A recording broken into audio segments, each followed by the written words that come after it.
పలాస నియోజకవర్గంలో ఈరోజు వైసీపీకి భారీ షాక్.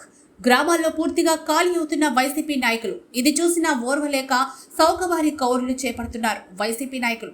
ప్రజలకు మీ పార్టీ పనైపోయిందని తెలిసిపోయింది. అందుకే నియోజకవర్గ ప్రజలు స్వచ్ఛందంగా తెలుగుదేశం పార్టీలో చేరడానికి ముందుకొస్తున్నారని అన్నారు. మీ పరిపాలనపై ప్రజలకు నమ్మకం పోయిందని అన్నారు. పలాస మండలం గరుడకండి గ్రామం నుండి వైసీపీ రాక్షస పాలన నుండి విముక్తి చెందాలని తెలుగుదేశం పార్టీలో పెద్ద ఎత్తున చేరికలు జరిగాయి. అలాగే వజ్రపు కొత్తూరు మండలం పల్లిసారథి గ్రామాల్లో కూడా వైసీపీ ఊసరవెల్లి నాయకులు చేస్తున్న అరాచకాలు భరించలేక ఈరోజు స్థానికులు తెలుగుదేశం పార్టీలో జనసేన పార్టీలో భారీ చేరికలు జరిగాయి. ఈ కార్యక్రమంలో శ్రీకాకుళం జిల్లా ఎంపీ కింజరపు రామ్మోహన్ నాయుడు, రాష్ట్ర ప్రధాన కార్యదర్శి పలాస నియోజకవర్గ ఉమ్మడి ఎమ్మెల్యే అభ్యర్థి గౌతు శిరీష తదితరులు పాల్గొన్నారు.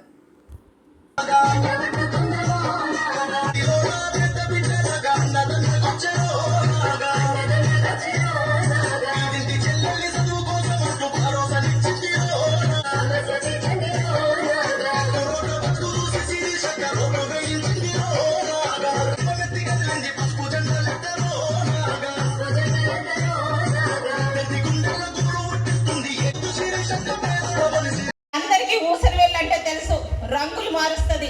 ఏ పండుగ అయినా పల్లిసారథి పంచాయతీలో ఈనాటి ఏర్పాటు చేసుకున్న ఈ కార్యక్రమానికి ఇక్కడికి విచ్చేసిన తెలుగుదేశం, జనసేన మరియు బీజేపీ కుటుంబ సభ్యులందరికీ పేరు పేరున నా నమస్కారం తెలియజేసుకుంటున్నాను.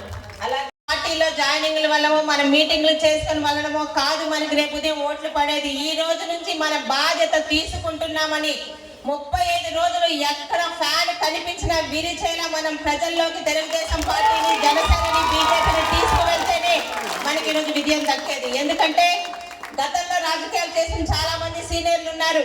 ఎందుకమ్మా ఇంత మాట్లాడతారు? ఎన్నో ఎన్నికలు చూసామంటే మనం ఎన్నో ఎన్నికలు మనుషులతో పోరాడాం. ఎన్నికల్లో గెలిచేంత వరకే నీదొక పార్టీ నాదొక పార్టీ. ఎన్నికల్లో గెలిచాక రాష్ట్ర అభివృద్ధికి, ఈరోజు ప్రాంత అభివృద్ధికి పోరాడే వాళ్ళే ఈ ప్రాంతంలో కానీ రాష్ట్రంలో కానీ చూసాం.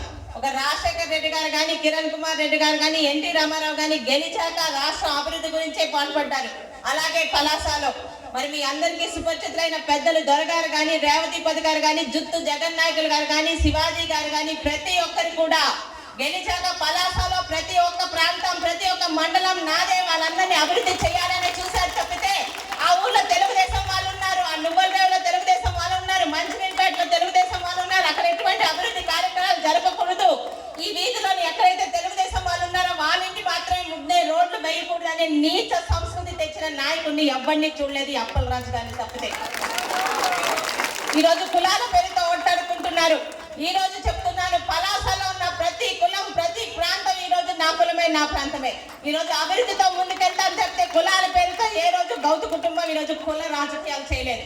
ఈ రోజు 60 సంవత్సరాలు గౌతు కుటుంబం ఏం చేసిందని వాగుతున్న అప్పలరాజు గారికి ఆయన వెనకాలన్న జంతువులకు ఒకటే మాట చెప్తున్నాను.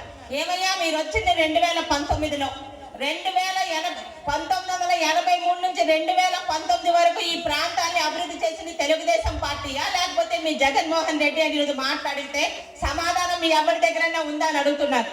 మీరు రాకముందు చేసిన అభివృద్ధి, రోడ్లు కానీ, కరెంట్లు కానీ, ఈరోజు స్కూళ్ళు కానీ, ఆఫీసులు కానీ, మరి ఎక్కడైనా ఈరోజు డబార్ సింగ్ కానీ, దామోదర్ సాగ్ ప్రాజెక్టు కానీ, అలాగే ఈరోజు కళింగల్ ప్రాజెక్టు కానీ, మరి వరహాల గడ్డ కానీ, మరి శివాజీ గారు 2014 తర్వాత వచ్చాక ఆఫ్ షోర్ కానీ నువ్వు చేసావా, ఇంకెవరైనా చేశారా అని అడుగుతున్నాను. మాట్లాడడం కాదు అప్పలరాజు గారు, మంత్రి అని నీకు నువ్వు డబ్బా కొట్టుకోవడం కాదు. 5 సంవత్సరాలు మంత్రిగా కనీసం వంశధార ఎడమ కాలువ నీళ్లు కూడా తేలేని వాడి నీకు మంత్రి పదవి ఎందుకయ్యా అంటే కొండలు గుట్టలు తినేయడానికి. ఏ రోజన్నా ఎలుగుబంట్లు ఈ రోజు మన మీదకి వచ్చాయా? ఈరోజు కొండలన్నీ కొట్టేస్తే ఎక్కడికి వస్తాయండి? మనుషుల మీదకే వస్తాయి. ఈరోజు పల్లిసారథిలో ఎందుకు ఇంత ఆనందంగా ఉంది అంటే ఎక్కడైతే మీ ఊరికి అందులో వజ్రపు కొత్తూరు మండలం పల్లిసారథికే వచ్చాం, ఒకసారి ఎక్కడన్నా ఉంటే బయటకు వస్తే చూద్దామని నేను అడుగుతున్నాను. ఈరోజు కార్యకర్తని బెదిరిస్తున్నాడంట తాట తీస్తానని. తాట తీయడం మీకే కాదు, ఈరోజు తెలుగుదేశం, జనసేన, బీజేపీ వదిలితే ఒక్కసారి మీకు ఎన్నిసార్లు తాట తీస్తారో కూడా చూపిస్తారు. ఎన్నికల వరకు కూడా ఆగకుండా అని చెప్తున్నాను. నోరు మంచిగా ఉంటే ఊరు మంచిగా ఉంటుంది. ఉదయ్ కుమార్ గారు రాజకీయాలు చేయండి. మీలాగా 5 సంవత్సరాలకు ఒకసారి ఒక పార్టీ మార్చే ఊసరవెల్లి రాజకీయాలు కాదు. నికాసైన తెలుగుదేశం కార్యకర్తలు ఇక్కడ మీ ఫ్యాన్ తిరగాలంటే కరెంటుతో పని కావాలేమో, సైకిల్ తొక్కాలంటే తెలుగుదేశం కార్యకర్త గుండెల్లోని ఆత్మశైలంతో ఎన్ని వేల కిలోమీటర్లైనా 40 సంవత్సరాల పార్టీ నడుస్తుందంటే తెలుగుదేశం కార్యకర్తల పార్టీ అని చెప్పుకున్న ఏకైక పార్టీ తెలుగుదేశం పార్టీ. ఈరోజు గౌతు కుటుంబం కానీ, కింజరాపు కుటుంబం కానీ ఈరోజు అధికారంలో ఉన్నా లేకపోయినా ఈరోజు ఇదే ధైర్యంగా ఇలాంటి అప్పల రాజు ముందు ఇక్కడ ఇంత ఎదిరించుకొని తిరుగుతున్నామంటే అధికారంలో ఉన్నప్పుడు చేసిన మంచి పనులే.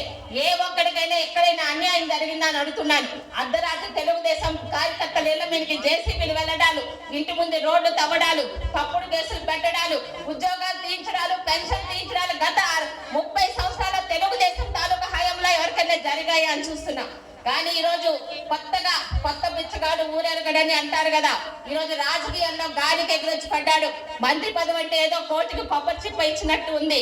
మంత్రి పదవి వల్ల ఏం చేసావయ్యా అంటే 5-6 కొండలు మింగాను, నా బ్యాంక్ బ్యాలెన్స్ పెంచుకున్నాను, అడిగిన వాడి మీద తప్పుడు కేసులు పెట్టాను, ఏకంగా నువ్వుల రేవుల్లోని మత్స్యకారులకే నీ సొంత కులం అని చెప్పి ఓట్లు అడుక్కున్నావు కదా, మత్స్యకారులకే ఈరోజు మత్స్యకార భరోసా లేకుండా చేసావని.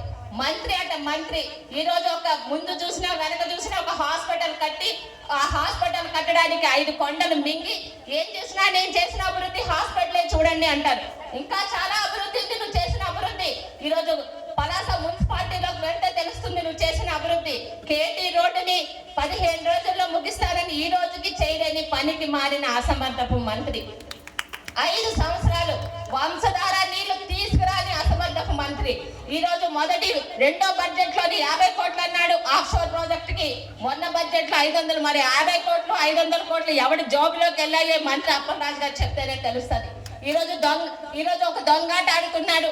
ఏ ప్రాంతంలోనైనా ఎక్కడైనా తెలుగుదేశం పార్టీ మీద అభిమానంతో పార్టీలో జాయిన్ అయితే అర్ధరాత్రి ఎవరినో పంపించి ఒకరిలో ఇక్కడో లాక్కెళ్ళి ఒక కండువా వేసి వెళ్ళలేదని. ఎందుకయ్యా దొంగ పనులు? దమ్ముగా ధైర్యంగా ఇలాంటి మీటింగ్ పెట్టి ఏ ఒక్క తెలుగుదేశం కార్యకర్తనైనా నువ్వు స్టేజ్ మీద కండువా వేయు నేను అడుగుతున్నాను. ఆ ధైర్యం దమ్ము ఉందా? దొంగ పనులు లేకుండా అని అడుగుతున్నాను. ఈరోజు ఒక ఆడపిల్ల చేతిలో నేను ఓడిపోకూడదు, ఒక ఆడపిల్ల చేతిలో ఓడిపోకూడదు అని అడుక్కునే స్థాయికి తీసుకొచ్చావు. ఆడపిల్ల అంటే అంత తక్కువగా కనిపిస్తుందా? ఇక్కడ పుట్టి ఇక్కడ చదువుకొని పెళ్ళి ఎక్కడ పోయిందో, అన్నా క్యాంటీన్లు ఎక్కడ పోయాయో, మరి ఆడపిల్ల పథకాలు ఎక్కడ పోయాయో, చంద్రన్న బీమా ఎక్కడికి వెళ్ళిందో, నిరుద్యోగ వృత్తి వెళ్ళిందో ఒక్కొక్కరికి అడిగి తెలుస్తారండి. ఈరోజు దయచేసి 35 రోజులు మనకు ప్రచారానికి ఉంది. ఈ రోజు మనం అధికారంలో రావడానికో చంద్రబాబు నాయుడు గారిని ముఖ్యమంత్రి చేయడానికి మాత్రమే కాదు, కష్టపడి పండించుకున్న దానిని చూస్తే రైతుకి ఎంత ఆనందంగా ఉంటుందో. ఈ 35 రోజులు కష్టపడి పలాసలోని ఇటు రాష్ట్రంలోని తెలుగుదేశాన్ని జెండాలు ఎగరేయాల్సిన బాధ్యత ప్రతి ఒక్క తెలుగుదేశం కార్యకర్త మీద, నాయకుడి మీద, కుటుంబ సభ్యుల మీద ఉంది. ఆషామాషి కాదు. 35 రోజుల దీక్ష. ప్రతి రోజు ఒక్కొక్కరు తెలుగుదేశం పార్టీకి ఎందుకు మనం ఓటు వేయాలో ప్రజలకు చెప్పడానికి మన దగ్గర 100 కారణాలు ఉన్నాయి. వైసీపీ పార్టీకి ఎందుకు వేయకూడదో చెప్పడానికి 1,00,000 కారణాలు ఉన్నాయి. ఒకటే గుర్తుపెట్టుకోండి, ఫ్యాన్ తిరగాలంటే